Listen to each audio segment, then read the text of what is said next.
반갑습니다.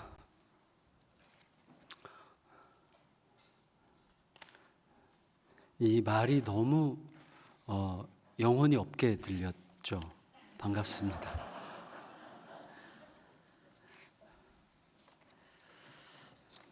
제가 이 주보를 통해서도 많은 걸 지금 배우고 있는데 저희 교회 가서 써먹을 게 되게 많습니다.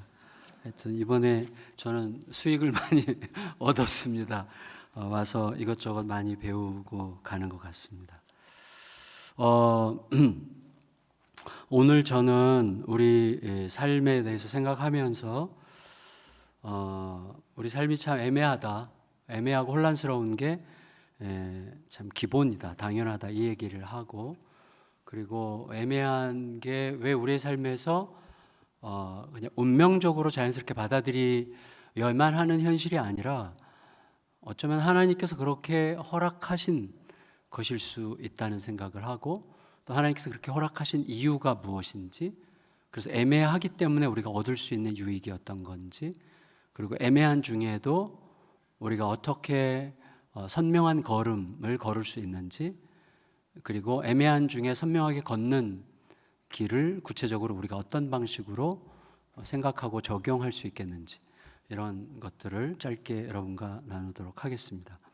아까 우리가 읽을 때 여러분 각자 어떤 마음을 들으셨는지 모르겠지만, 저는 이 말씀을 처음 읽을 때 어떻게 해야 되는가, 어쩌라는 건가, 뭐라는 건가, 이런 말을 하게 됐어요. 젊은이여, 이 젊은이여라는 말이 뜬금없이 나왔거든요. 왜 대체 무슨 뜻인가? 왜 젊은이라고 갑자기 우리에 대한 호칭을 젊은이라고 그랬을까? 그 젊은 날을 즐겨라. 젊은 날은 도대체 언젠가? 그리고 원하는 거, 너 마음과 눈이 원하는 그 길을 따라서 해라. 마음껏 해라. 카르페 디엠을 좀 해라. 이렇게 이제 얘기하는 거면서 동시에 그렇지만 심판 기억해라. 이런 말이죠. 어쩌라고요? 이제 이런 생각이 드는 거죠. 일단 우리가 애매함을 싫어합니다. 애매함을 싫어하는 이유는 선악과로부터 비롯된 건데, 선악과를 향해 뻗는 손이 여전히 우리 안에 있어요. 선악과를 향해서 손을 뻗는 이유가 뭐죠? 선과 악을 알게 하는 기준을 내가 갖고 싶은 거죠.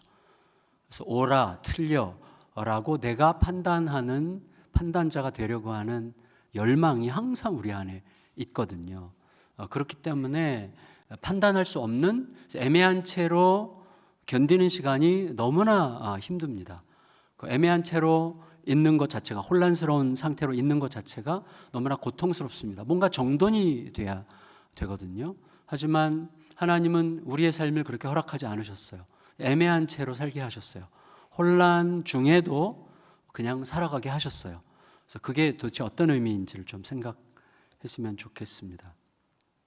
일단 주님의 뜻을 따라서 살아가려고 할 경우에 역설적인 애매함은 필연적이다, 이렇게 말할 수 있겠습니다. 대표적인 예로 무수히 찾을 수 있겠죠. 예수님의 말씀 안에도 되게 애매함이 많아요.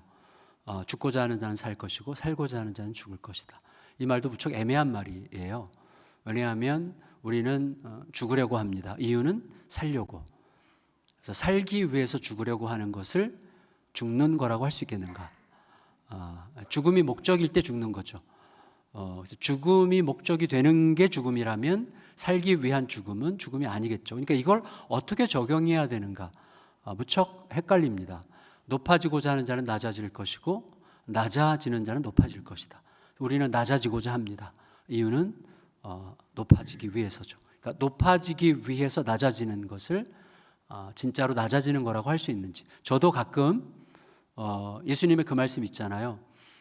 이렇게 잔치집 가가지고 이렇게 중요한 자리에 먼저 앉지 말아라. 너가 저 꽁무니 자리에 앉아 있을 때 사람들이 어떻게 거기 앉아 계실 수 있어요? 이쪽으로 오세요. 라는 말을 기대하면서 꽁무니 자리에 앉는, 그런 제 자신을 기대하는 거죠. 그러면서도 우리 교육자들이랑 딱 식당에 가면 보통 담임 목사 자리가 정해져 있거든요. 벽을 기댄 가운데 자리. 이게 이제 담임 목사가 보통 앉는 자리인데, 저희 교육자들은 조금 싸가지가 좀 없어가지고 가끔씩 이렇게 밥 먹으러 갔는데 먼저 다 앉아 있어. 저 구석 자리만 하나 딱 남아 있어요. 벌써 불쾌해지기 시작하면서 밥맛이 떨어지죠. 그러니까 사실은 우리 안에 늘 이렇게 혼란스러움 있어요. 애매해요. 그러니까 낮아지기를 원하지만 실제로 내가 낮아지는 걸 못 견뎌요.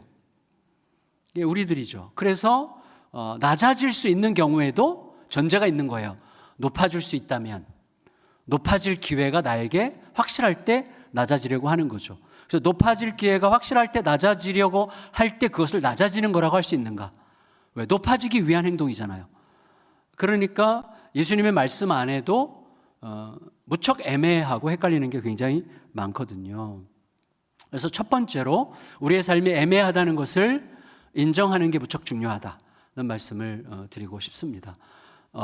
제가 그 넷플릭스 드라마 중에서 나의 해방일지를 봤는데 아까 윤 목사님도 보셨다고 해서 굉장히 위로를 많이 받았는데 그런 건 꼭 봐야 됩니다. 그죠? 나의 아저씨, 나의 해방일지 이런 거는 뭐 안 보는 사람은 좀 시대의 배신자다. 저는 이렇게 생각이 되는데 어쨌거나 나의 해방일지에 보면 재밌는 장면들이 여러 개 나오는데 그 중에 제일 큰 언니 염기정이 이제 연애하고 싶은데 연애를 못했다가 어떤 남자를 좋아하게 됐는데 알고 보니까 여고 동창생의 남동생이었어요. 근데 호랩이야. 사귀어요. 근데 남동생 그 남자가 계속 자격지심을 느껴요. 자기는 애도 딸려 있고 또 누나의 친구인데 누나 친구는 처녀고 그러니까 뭔가 좀 불편해요. 그래서 좀 좋아하긴 하는데 좀 계속 염치가 없어. 그래서 어느 날 헤어지자는 식으로 말을 하니까 염기정이 명언을 했어요. 본의 아니게. 뭐라 그랬냐면 못 헤어져요. 절대로 안 헤어져요. 그러면서 뭐라 그랬냐면 사랑이 뭐 그렇게 딱딱 떨어지는 거예요? 이렇게 얘기했어요. 이건 연민, 이건 불쌍히 여기는 마음, 이건 사랑. 왜 사랑이 그런 거예요? 사랑은 이런 게 다 뒤섞여 있는 거 아니에요? 이런 식으로 얘기를 했는데 정말 맞는 말이거든요. 어떤 그 교육학자가 그러더라고요. 사랑이라는 말처럼 애매한 말이 없다. 사랑이 뭐냐? 모른다. 그러니까 우리가 생각할 수 있는 모든 가장 최고의 어떤 느낌들, 가장 의미 있는 느낌, 그리고 가장 가치 있는 느낌들, 우리가 이 땅에서 도달할 수 있는 최고의 어떤 경지를 막연하게 표현한 게 사랑이다. 이런 식으로 정의를 하더라고요. 저는 굉장히 의미 있는 정의라고 생각했습니다. 그러니까 우리의 삶에서 제일 중요한 게 사랑이잖아요. 사랑 빼면, 여기서도 사랑 빼면 더 이상 교회가 아니죠. 사랑 빼면 가족이 아니죠. 사랑 빼면 이 세상의 삶은 완전히 순식간에 사막이 되는 거거든요. 근데 사랑 자체가 애매해요. 사랑 자체가 애매해요. 그래서 뭐가 섞여 있어요. 거기에 미움도 있고 막 원망도 있고 서러움도 있고 그런데 또 막 웃기도 하고 막 이러는 거죠. 제가 제 아내를 사랑한다고 할 때 제 아내가 섭섭함도 많아요. 제 아내 솔직히 섭섭해하고 또 막 오늘 아침에도 저를 약간 무시하는 말을 한마디 했는데 꼭 참고 오는 거죠. 이렇게. 그렇지만 또 사랑해. 뭐 미운데 하여튼 예뻐. 뭐 이런 거죠. 하여튼 뭐가 오묘한 게 있는 게 사랑이죠. 어쨌거나 우리의 삶이 무척 애매하다는 것을 인정하는 게 너무나 중요합니다. 제가 그저께도 말씀드렸죠. 믿음과 의심은 구분됩니까? 딱딱 구분됩니까? 정확하게. 이건 믿음, 이건 의심. 구분되기 어려워요. 저는 믿음과 의심은 시소타기랑 비슷하다고 생각합니다. 그래서 시소에서 이쪽이 51, 이쪽이 49면 이쪽으로 가는 거예요. 51대 49지 결국 100대 빵의 이야기가 아니거든요. 믿음의 길을 갔다는 사람은 믿음 100, 의심 빵이 아니에요. 의심하면서도 그 길이 내가 생각하는 나의 판단보다 훨씬 더 옳은 길이라는 게 확실하기 때문에 하나님이 나보다 똑똑하시다는 게 믿어지기 때문에 그 길로 가는 거지 의심이 전혀 없는 게 아니거든요. 그러니까 믿음과 의심은 뒤섞여 있어요. 저 같은 경우는 MBTI가 ENFP, 극 ENFP거든요. 벌써 말할 때 느껴지잖아요. 극 ENFP야. 전부 다 높아. 그러니까 저는 굉장히 충동적이기도 하고 직관적이고 그리고 이렇게 꽂히면 그냥 해야 되고 긴 거 같으면 무조건 해야 되고 제 아내는 ISTJ인데 저 때문에 거의 40년 동안에 엄청나게 고생했어요. 제 뒤치다거리를 하느라고. 그런데 어쨌거나 제가 생각해요. 이거 내가 믿음으로 한 건지 내 기질로 한 건지. 믿음과 기질은 구별이 될까요? 늘 이거는 생각하고 고민해야 되는 거거든요. 그러니까 일단은 우리들의 삶이 이렇게 애매한 이유는 너무나 분명해요. 하나님 탓이에요. 그러니까 하나님이 우리를 그렇게 지으셨어요. 우리를 생각할 수밖에 없게, 고민할 수밖에 없게 지으셨어요. 하나님이 우리를 로봇으로 지으셨으면 고민이 필요 없어요. 애매한 게 하나도 없어요. 기름 넣으면 가면 돼요. 전기 꽂으면 그냥 움직이면 되는 거예요. 그럼 하나님은 우리들에게 하나님을 배신할 수도 있는 자유의지를 주셨어요. 그래야 진짜 사랑이니까. 우리 아이를 내가 양육할 때 아빠를 좋아할 수밖에 없도록 그루밍을 하면 그건 사랑이 아니잖아요. 아빠를 싫어할 수도 있는데 아빠와의 인격적 관계 속에서 아빠를 존경하게 됐으면 그게 진짜 사랑인 거잖아요. 그러니까 얘가 언제든지 나로 하여금 나로부터 돌이킬 수도 있지만 스스로 설득하고 고민하면서 이게 옳은 길이야 라고 설득해서 나와 함께 한다면 그게 진짜 가치 있는 길이고, 그것의 극단적인 사랑의 완성이 우리를 향한 하나님의 창조잖아요. 하나님은 우리를 그렇게 주셨죠. 하나님을 배신할 수도 있는 자유를 주셨지만 동시에 하나님을 배신할 수도 있는 그 자유를 배신할 수도 있는 자유도 주셨죠. 그 사이에서 우리들은 계속 고민하게 되는 거죠. 그리고 하나님은 잠언 25장에서 이를 숨기는 게 여호와의 영광이다 이렇게 말씀하셨어요. 하나님은 우리에게 모든 걸 명명백백하게 다 들춰내지 않으세요. 우리에게 묻게 하시고 질문하게 하시고 고민하게 하시고 분투하게 하셨어요. 왜냐하면 모든 것을 다 드러내서 다 알게 하시면 우리들은 금방 하나님인 척하면서 망해갑니다. 세상의 패망의 핵심은 하나님 척하는 거예요. 스스로 하나님이 되려고 하는 거죠. 그래서 하나님은 우리가 망하는 꼴을 볼 수 없기 때문에 모든 걸 명백하게 드러내어 스스로 하나님인 척하지 못하게 하신 거예요. 그게 하나님의 영광이죠. 또 우리들의 이 땅을 살아가는 우리들의 우리들의 상태는 거주 및 나그네이죠. 이 땅에 충실한 시민으로 살아야 됩니다. 열심히 돈 벌고 집도 사시고 차도 바꾸고 열심히 건실하게 사셔야 됩니다. 그러나 동시에 우리는 나그네죠. 몇 평까지가 가능합니까? 몇 평까지 나그네라고 쳐줄 수 있을까요? 목사님 몇 평이에요? 몇 평? 거의 나그네인지 거주민인지 잘 모르겠어요. 저는 거주민 쪽에 가깝게 살고 싶어요. 저는 거주민 나그네로 살고 싶습니다. 근데 어쨌거나 굉장히 헷갈려요. 늘 그 안에서 내가 지금 나그네의 아이덴티티를 잊지 않고 있는 건가? 아니면 나는 이 땅에 충실한 시민답게 성실한 시민으로 살고 있는가? 이 사이에서 계속 고민을 할 수밖에 없는 거거든요. 우리들의 태도 자체가 뭐예요? 우리들은 엄격해야 돼요.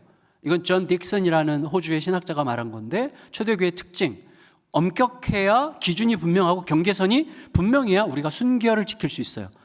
그래서 복음을 따르면, 복음이 곧 도덕과 윤리는 아니지만 복음을 따르면 윤리적 도덕적 표현이 가능하죠.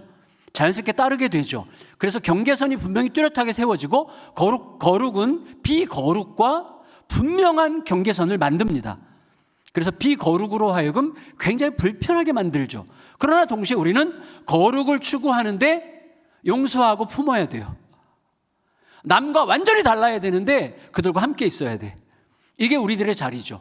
따로 있으면서 함께 있으려고 하는 이 애매한 자리가 우리에게 있는 거예요.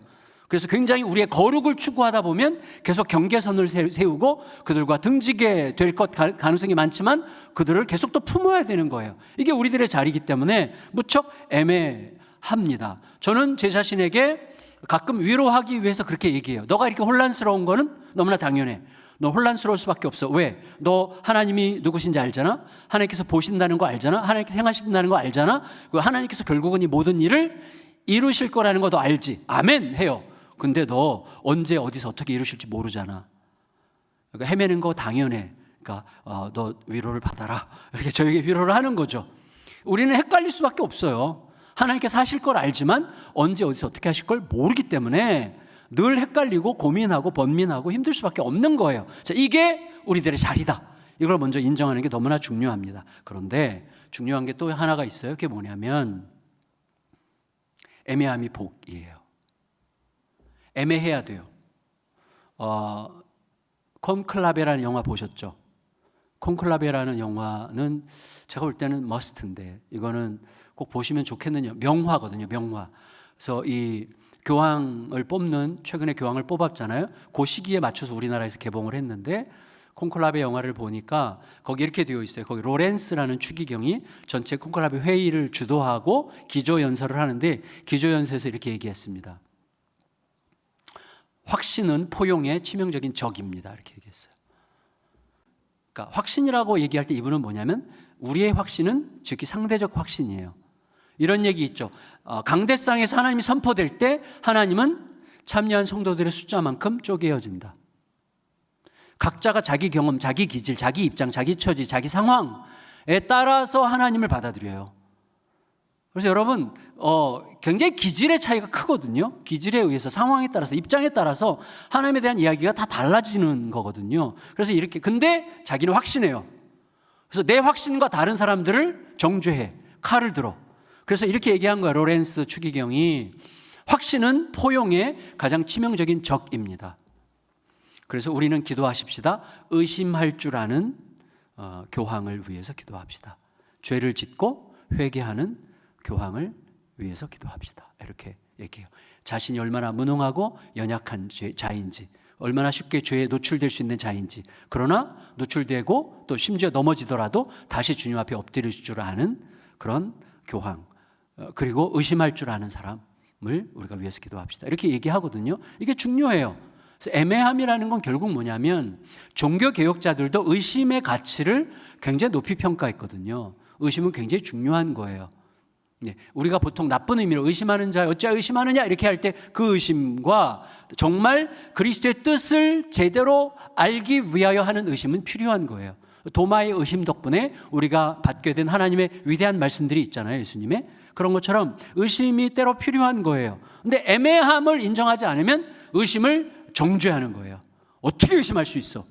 의심하는 자기 자신도 계속 정죄해. 나는 의심이 너무 많아. 난 믿음이 없어. 그렇지 않습니다. 믿음으로 나아가기 위해서는 의심할 수 있어야 되고, 의심할 수 있으려면 내 자신도, 나를 둘러싸고 있는 환경도 애매할 수밖에 없다는 사실을 인정해야 됩니다. 그래서 여러분, 애매함은 고마운 거예요. 왜냐하면 애매하기 때문에 질문하는 거거든요. 애매하기 때문에 대화하는 거거든요. 애매함이 없으면 대화를 안 해요. 가르치려 들지. 내가 옳아, 넌 틀렸어, 너 배워. 계속해서 가르치려고 들어요. 그래서 교회에 분열이 생기는 거거든요. 애매함을 인정해야 대화를 하고, 애매함을 인정해야 질문하게 되는 거예요. 질문이 멈추면 성장이 끝납니다. 신앙생활 오래 했고 신앙의 커리어가 꽤 있다고 스스로 자부하는 사람들일수록 질문하지 않습니다. 그러면 끝난 거예요. 우리는 아무리 많이 알아도 끝까지 질문해요. 예수님은 하나님이시지만 매일 아침 하나님께 질문했어요. 하나님의 뜻에 조율하셨어요. 이게 너무나 우리에게 중요합니다. 근데 성도들 중에 그런 분들이 더러 계세요. 나는 진짜 못 견뎌요. 나 애매한 거 진짜 너무 싫어. 나 애매하면 못 참아요. 뭔가 좀 이거면 이거, 저거면 저거 딱딱 떨어져야지. 이게 뭐 이것도 아니고 저것도 아니고 죽도 밥도 아니고 이게 뭡니까 도대체? 이게 괴입니까? 뭐 이렇게.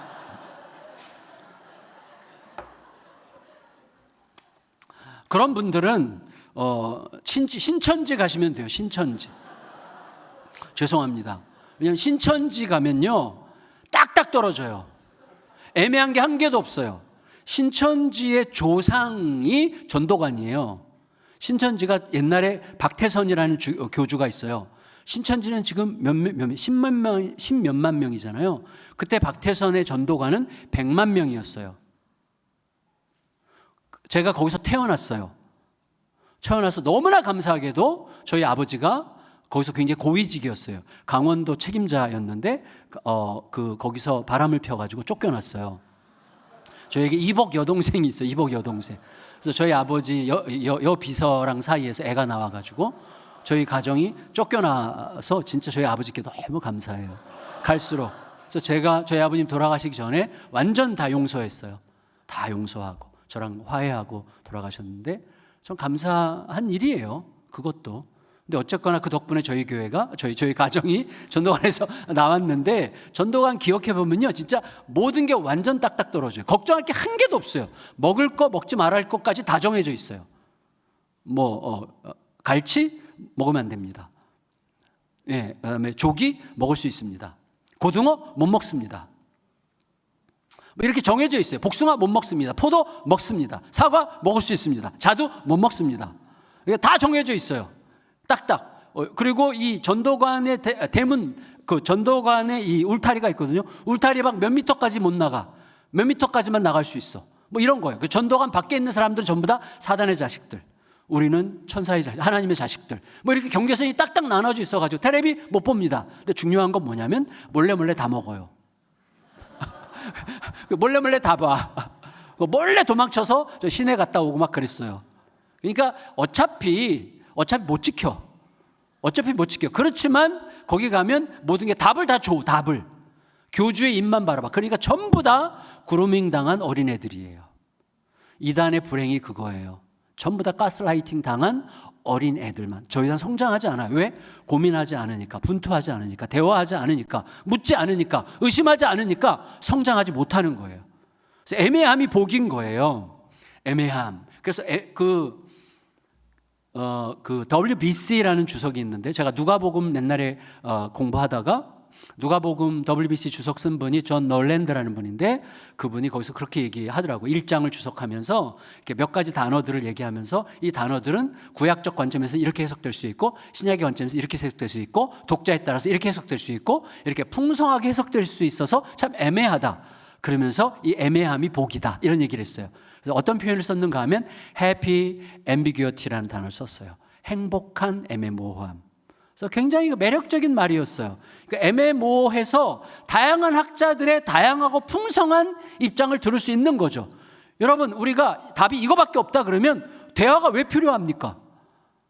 똑같은 본문을 두고 여러 사람이 각자 자기 생각하는 것을 충분히 말할 수 있어야 풍성함과 부유함의 아름다움을 누릴 수 있는 거잖아요. 그러니까 애매함이 복이에요. 애매하지 않으려고 하는 사람들은 계속해서 가르치는 꼰대가 되는 거예요. 그런 사람들 때문에 피곤해. 그러니까 여러분, 애매함을 인정하고 자기 자신을 상대화시킬 수 있어야 하는 것입니다. 그래서 우리들의 제일 큰 문제는 나랑 전혀 입장이 다른 사람들과 대화할 수 없다는 거거든요. 그래서 여러분, 인정해야 됩니다. 진리는 분명해요. 진리는 너무나 클리어해요. 예수 그리스도가 진리예요. 예수 그리스도 복음이 진리예요. 성삼위 하나님의 모든 역사가 진리예요. 하나님의 서사가 진리죠. 그런데 그 서사가 나라는 사람을 통과할 때, 나는 누구예요? 1963년에 태어나가지고 지금까지 제가 읽은 책이 몇 권이나 되겠어요? 경험한 게 얼마나 되겠어요? 그 수많은 책들에 비하면 별것 아니거든요. 그렇게 해서 형성된 나의 기질, 내 기질이 보편적입니까? 그렇지 않잖아요. 저는 그냥 저라는 조그만 사람일 뿐이에요. 근데 이 하나님의 대서사 진리가 나를 통과할 때는 상대화되는 거예요.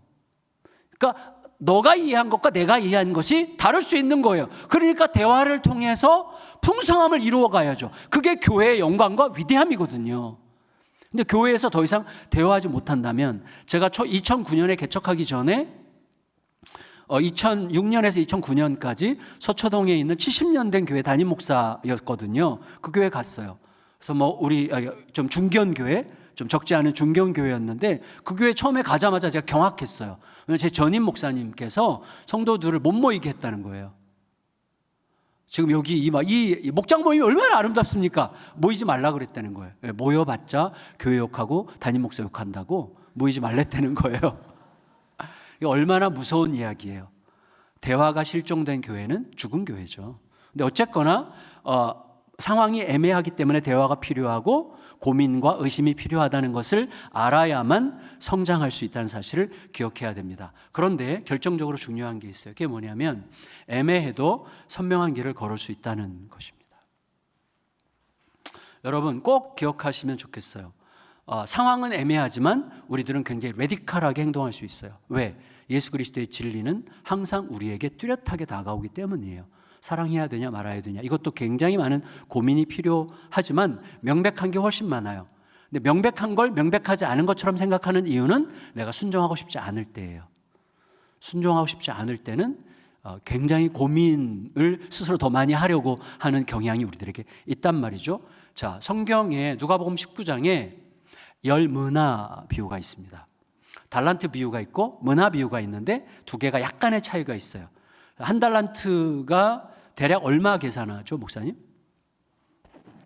예, 하여튼 그렇게 계산해요. 속으로 얘기하셨는데 저도 잘 몰라요. 근데 하여튼 대략 어떤 사람은 뭐 2억, 3억, 어떤 사람은 5억 막 이렇게 얘기하는데 하여튼 만일에 5억이라고 해보세요.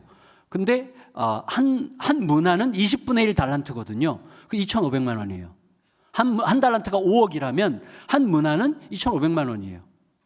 그러니까 이 한 문화 자체가 오늘날로 환산할 때 되게 애매한 금액이에요. 근데 이 주인이 이제 자기가 사는 그 도시의 지역 왕, 분봉 왕이 되기 위하여 본국에 가서 왕권을 받으러 떠나기 전에 총 10명을 모아놓고 한 문화씩 나눠줘요. 애매한 금액을. 그리고 떠나요. 왕권을 받아서 돌아와서 이 고을을 다스리려고 해요. 근데 문제는 뭐냐면 이 종들의 지금 이 책임이 뭡니까?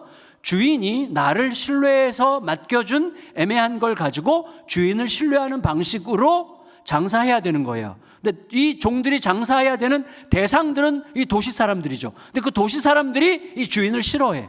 성경에 다 있어요. 이 주인을 싫어해. 그래서 사절단을 만들어 가지고 그 본국에 먼저 보내서 우리는 이 사람이 우리들의 왕이 되는 걸 원치 않습니다.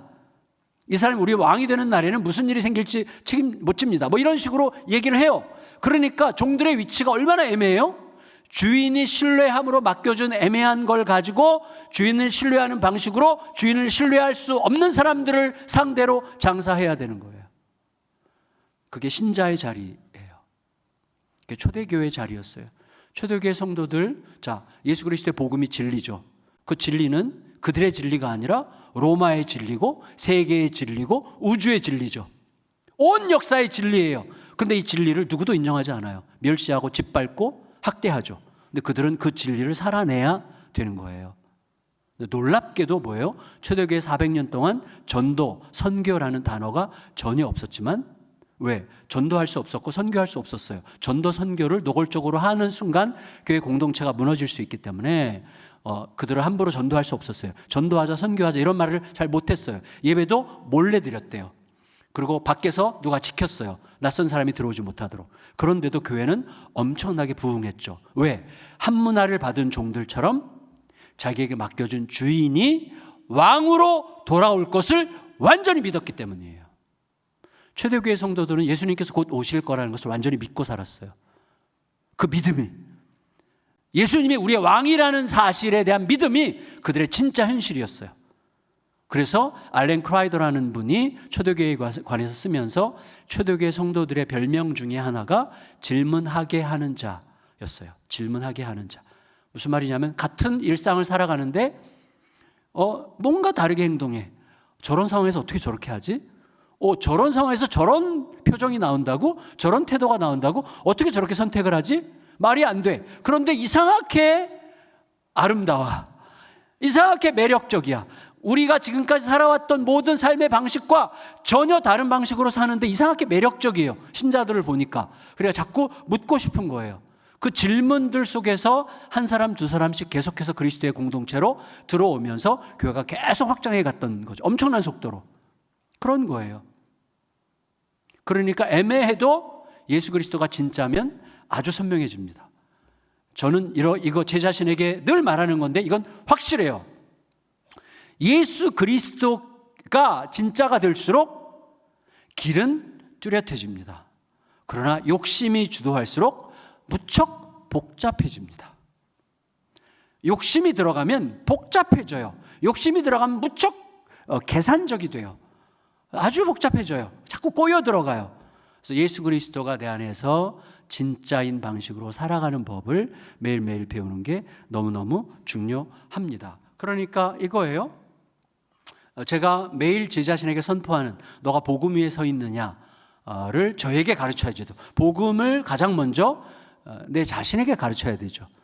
너 심판은 이미 아까 우리가 너 젊은이여 젊은 날을 즐겨라. 너 원하는 길을 따라라. 네, 이미 그러나 이 모든 일에 하나님의 심판이 있다는 것은 기억해라. 이렇게 얘기했잖아요. 근데 우리는 어떤 상태죠? 심판을 이미 하나님이 가져가신 것을 알고 있는 자들이죠. 심판은 이미 이루어졌고 그 심판을 예수님이 가져가셨고 우리에게는 자유와 영원한 생명을 이미 현재형으로 주셨죠. 우리 그 현실을 위해서 살아가는 자들이죠. 이 눈부신 사랑을 가슴에 담은 감격적인 이 여유와 너그러움이 우리를 살게 하는 능력과 힘이 되는 거죠. 그래서 매일매일 저에게 선포해요. 일어나자마자, 자리에서 일어나자마자 제일 첫 번째 하는 기도가 주님, 저는 주의 것입니다. 저는 승리하신 주님의 것입니다. 주님의 승리는 이미 완성됐습니다. 그리고 저는 오늘 주님이 이미 완성하신 그 승리 위에서 생각하겠습니다. 그 승리 위에서 말하겠습니다. 그 승리 위에서 살겠습니다. 아내의 잔소리를 그 승리 위에서 듣겠습니다. 예. 그러면 달라지게 되는 것이죠. 그래서 모든 문제가 이미 해결된 나로서 모든 문제를 해결하신 그 은혜 위에서 살아가는 법을 매일 자신에게 선포하는 것, 이게 복음으로 살아가는 매일의 날들이라고 할 수 있겠습니다. 그럼 결론, 그럼 애매한 길을 선명하게 걸어가는 구체적인 방식은 뭔가? 오늘 본문 아까 우리가 읽었는데 젊은이요. 왜 갑자기 젊은이라고 했을까요?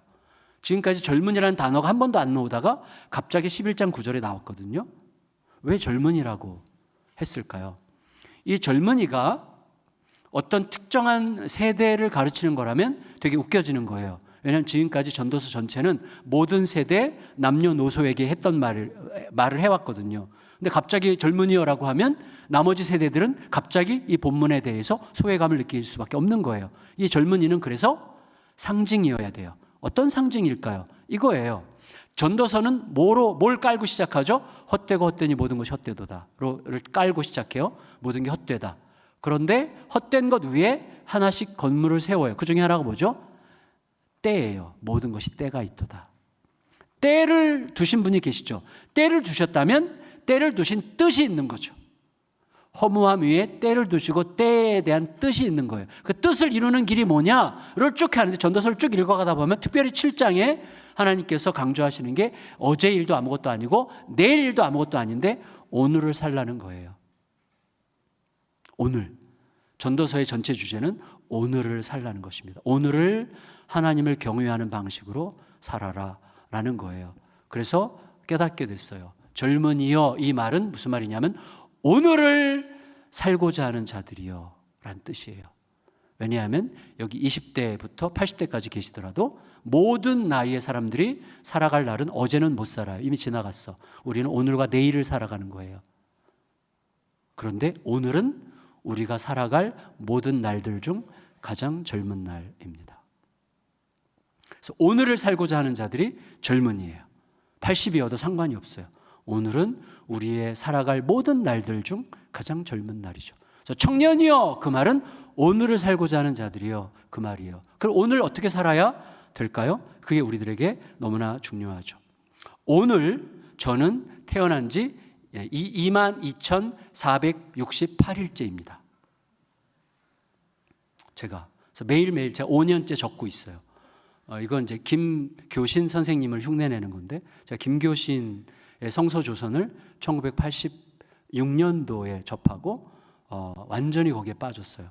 그래서 김교신의 성서조선뿐만 아니라 김교신에 관한 글을 이제 몇 편을 쓰기도 했었는데 너무너무 흠모가 돼요, 이분이. 근데 그분이 매일매일 일기를 쓸 때 그렇게 썼어요. 그날 날짜, 내가 태어난 지 며칠째. 그래서 김교신의 삶을 일일 일생주의라고 부르죠. 일일 일생주의. 여러분, 삶은 태어남과 죽음 사이에 끼어 있어요. 태어나서 시작되고 죽음으로 끝나요. 근데 일일이 일생이라는 거예요. 왜? 우리는 매일 죽잖아요. 잠자리에 들을 때 죽는 거예요. 그래서 못 일어날 가능성이 누구에게나 있어요. 그리고 아침마다 부활하는 거예요. 그래서 아침에 태어나서 저녁 때 죽고, 아침에 태어나 저녁 때 죽고, 일일이 일생이에요. 그러면 일일이 일생이려면 오늘이 마지막이어도 괜찮은 삶을 오늘 살면 되는 거예요. 제가 5년 전에 혈액암 판정을 받고 그때 생각했어요. 오늘이 끝이어도 괜찮은 삶이 뭘까? 하나밖에 없어요. 이 땅에 우리가 가지고 있는 것 중에 하나님이 우리에게 완성품을 기대하시는 건 아무것도 없어요. 우리는 완성품을 주님께 만들 수 없어요. 이 교회가 어떤 모양이건 저희 교회가 어떤 모양이건 절대 완성품이 아니죠. 너무나 부족한 투성이죠. 그러나 하나님이 완성품을 주셨어요. 우리에게 유일한 완성품, 그리고 영원한 완성품, 사랑이에요. 그리스도의 사랑, 너를 위해 나를 포기할 줄 아는 사랑, 너를 살리기 위하여 내 권리를 기꺼이 포기할 줄 아는 그 자유의 사랑, 그 사랑을 배우고 사랑을 오늘 남기는 거예요. 그래서 제가 아내랑 아침에 싸워요. 그리고 기분이 나빠요. 자존심 상하죠. 말하기 싫어요. 그런데 저녁 때 반드시 제 자존심을 죽이고, 자존심을 죽이는 게요 제일 힘들어요. 자존심은 죽음보다 강해. 그래서 우리가 말해요. 자존심이 서면 나 죽어도 못해, 이렇게 말해요. 자존심은 죽음보다 강해요. 죽음보다 강한 그 자존심을 그리스도의 복음으로 죽이고 아내 옆에 앉아서 손을 이렇게 잡고 여보 무조건 내가 잘못했어 라고 말을 해요.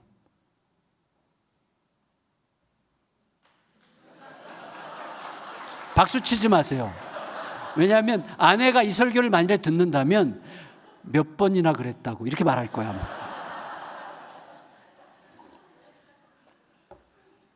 근데 여러분, 오늘이 영원한 오늘이 되려면 영원에 속한 것을 끌어와서 오늘을 채우면 되는 거예요.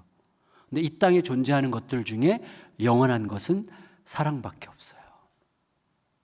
이건 낭만적인 이야기가 아니라 가장 현실적인 이야기예요. 우리의 삶을 가장 위대한 자유와 여유로 채워서 창조적인 삶을 살게 하는 가장 현실적인 힘이 바로 영원한 그 사랑을 오늘 나의 삶에 채우는 거예요. 제가 한 가지 얘기 드리고 마치겠습니다. 아까 2부 예배 때는 딴 얘기 했는데 3부 예배 때 딴 거 하겠어요. 여긴 이제 자녀를 둔 부모들이 많기 때문에 저희 둘째 딸 이야기를 할게요.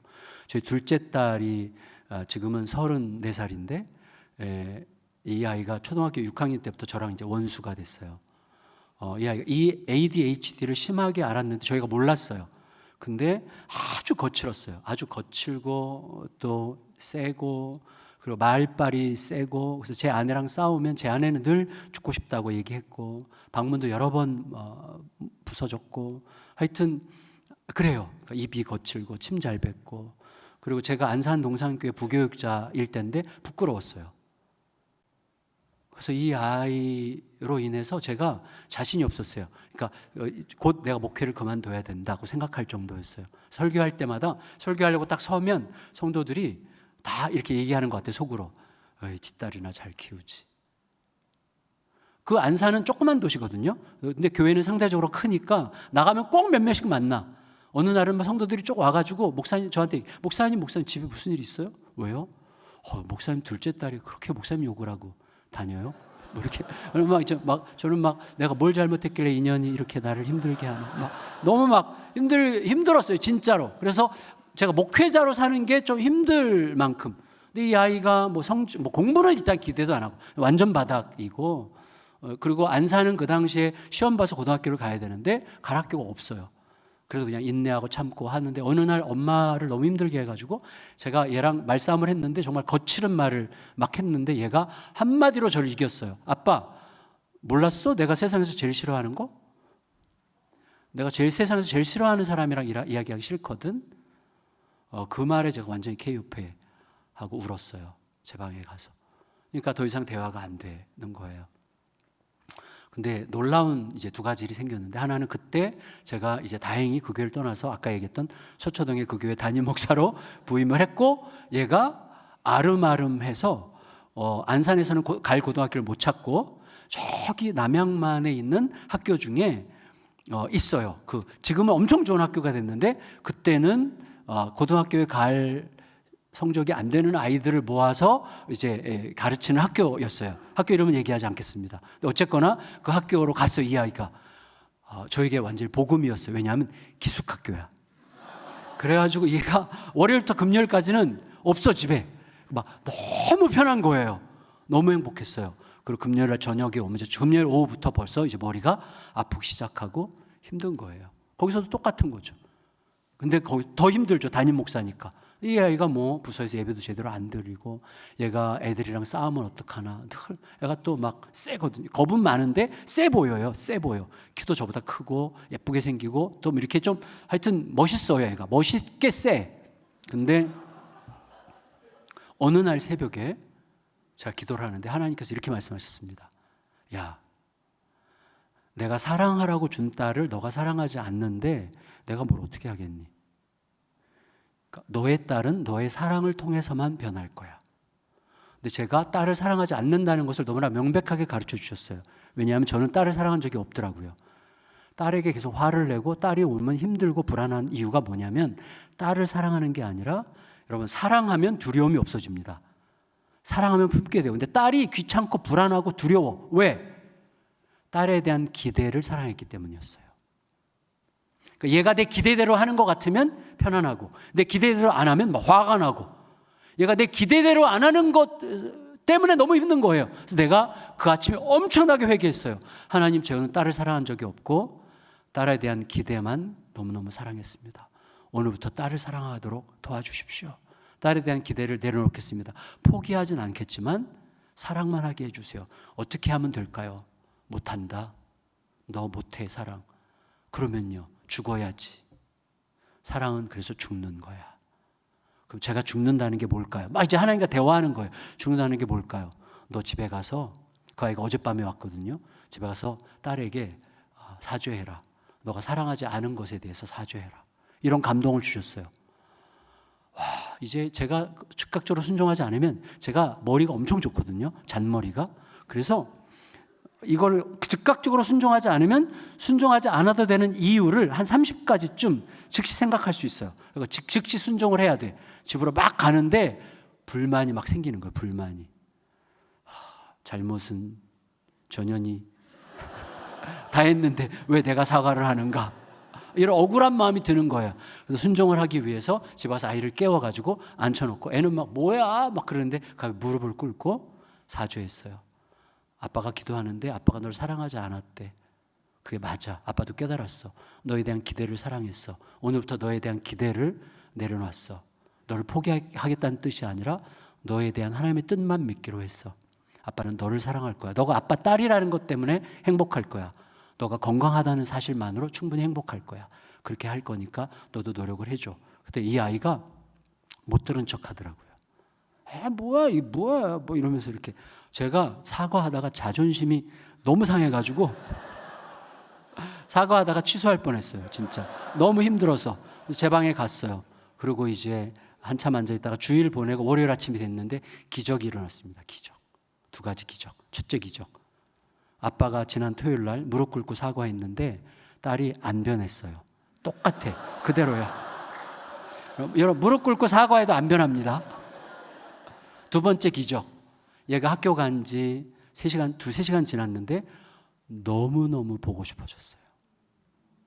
갑자기 이 딸이 그 먼 길을 버스를 3번 갈아타고 2시간 넘게 가야 되는 그것을 월요일 새벽마다 그렇게 가는데 단 한 번도 아빠의 따뜻한 사랑의 눈길을 간직하고 학교에 가본 적이 없는 이 딸이 너무너무 불쌍한 거예요. 뭐 어쩔 줄 모르겠네요. 너무 불쌍해, 이 아이가. 아빠의 사랑 없이 학교를 가는 이 아이의 뒷모습이 너무 추워 보였어요. 그래서 제가 차몰고 막 즉시 따라갔어요. 그래서 학교가 점심때까지 기다려서 친구들 데리고 나오라고 그래서 치킨 사줬어요. 저희 딸 이름이 하림이야. 치킨을 엄청 좋아해. 치킨. 그래서 그날부터 이제 치킨 사주고 제가 스스로 약속했어요. 약속. 하나님, 무조건 3배 사랑하겠습니다. 10,000원 달라 그러면 30,000원. 1시간 내달라 그러면 3시간. 무조건. 그리고 이 아이에게 시험 언제냐, 공부했냐 이런 얘기 일치하지 않고 오면 사랑해. 너가 아빠 딸이어서 너무 행복해. 건강해서 너무 좋다. 이 얘기만 하기로 했는데 처음에 얘가 고등학교 1학년 때는요. 너무 힘들었어요.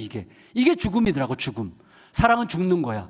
끌어안고 사랑해 이 말 하는 게 너무 힘들어요. 근데 고3 때쯤 되니까요. 이게 편안해져서 둘이서 이렇게 보면 아빠 그리고 저도 안아주고 고3 때 애가 저에게 문자를 보냈어요. 아빠, 세상에서 가장 사랑하고 존경하는 한 사람을 꼽으라면 아빠야. 저희 딸아이가 졸업하는데 성적이 안 돼요. 갈 대학이 없어. 제가 얘기했어요. 진심이었어요. 너 대학 갈 필요 없어. 부담 전혀 갖지 마. 아빠는 우리 딸이 고졸이라는 게 너무 행복해. 저 진심이었어요. 우리 딸이 고졸이라는 게 너무 행복했어요. 얘가 자기 대학교 입학 원서 낼 수 있대. 어떻게? 우리 학교 농어촌 특례가 돼. 와, 농어촌 특례가 돼. 그래가지고 영어과에 1명 뽑는데 원서를 냈어요. 1명 뽑는데 떨어졌어. 그래서 제가 괜찮아. 아빠는 아빠 딸이 고등학교 입학원서를, 대학교 입학원서를 냈다는 게 너무 행복해. 그랬더니 아빠 나 대기번호 1번이야. 2등이야. 너 2등 했어. 그래서 아빠 2명 지원했대. 그러더라고요. 그래서 저희 둘이 손잡고 기도했어요. 주님, 붙은 그 아이 딴 학교 가게 주시옵소서 막 기도했는데 걔가 딴 학교 갔어. 그래서 저희 딸이 대학생이 됐어요. 서울대 영어과에 들어갔어요. 왜? 좀 남쪽에 있는 서울대인데, 여러분,